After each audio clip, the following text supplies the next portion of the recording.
Folks, I'm here with a gentleman. We'll just call him Jay for this video because it's quite a sensitive topic. He's very brave coming on camera, speaking out, but they do say the enemy of corruption is exposure. And Jay, you've just been through a very nasty experience which a lot of Haitians here in Dominican Republic go through.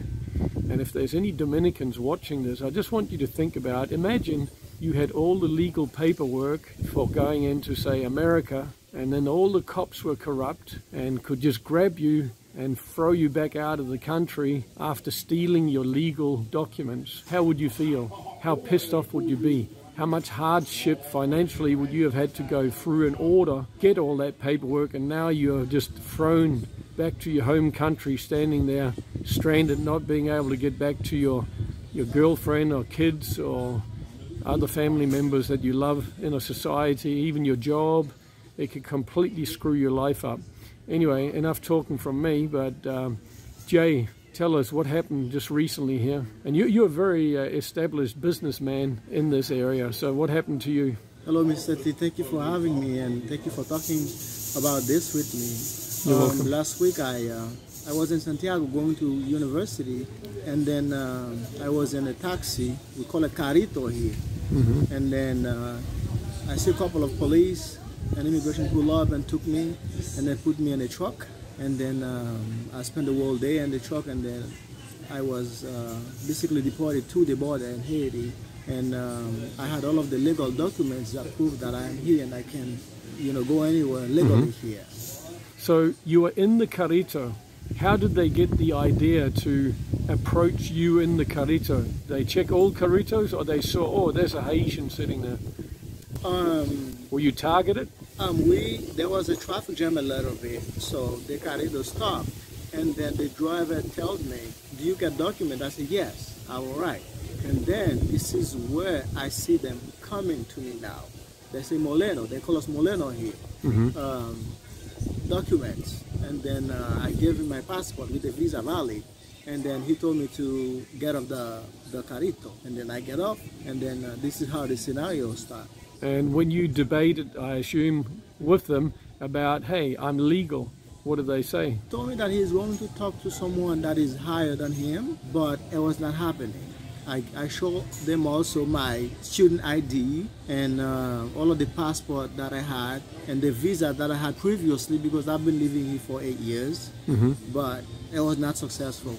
So he didn't give a shit? He didn't give a shit. Yeah, that's nasty. So now were you kicked over into Haiti? Yes, I was put on a truck, and then I went to the immigration central, and then now they lock us on a room with about 200 and 250 people, something like that, for about 30 to 1 hour. But some of them was there like 1 or 2 days before me. So we put in a truck and then going to Haiti. Now, the thing is, they use a route that no one knows, very far from the city. And whoever had any money or telephone that were willing to give them for their freedom, they would take them and then drop them to the bush and then keep going. To the bush? Yeah. All right. So this was on the way to Haiti? On the way to Haiti. So those who could buy off the cops, they would win their freedom to get out in the bush? Yeah, that is correct. But at the cost of a long walk? Yes. And it's a dangerous situation too, because you don't know where you are, and then there is no one around you, and basically you don't have anything, so it's complicated. So when you were heading for Haiti, had they given back your passport and your documents, or did they take it? Actually, when they took me, when we get to the immigration central, I took my passport, my telephone, my internet, and then my wallet with me, because they took my bag and we left the bag outside. All of the bag, we put them outside and then close the bag. So now, when I get out of the room now, the bag was open. So it seems like someone was looking for stuff in the bag as I was inside of the room locked with the other guys. I've heard from other Haitians here that they take their legal documents, throw in a room, and then deport them off to Haiti. So there's some situations where people completely lose everything Yes. And then they're stranded in Haiti with nothing, and Yes. somehow have to try to make their way back to their wife and 2 kids here. Yes, it happens. And not with only Haitians. It's all about black people. So they don't like seeing you black walking in the streets like that. So some Cuban has been deported, Haitians, even some black Americans have been deported. So now, as soon as you are black, you are a target.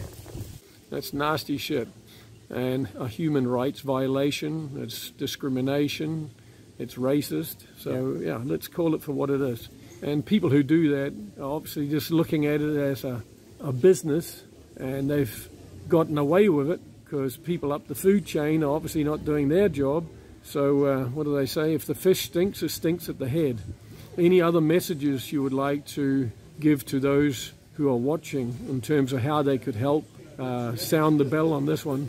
I would say that I was able to be in that situation to teach someone else that it happens, and then they have to be cautious when they come down here.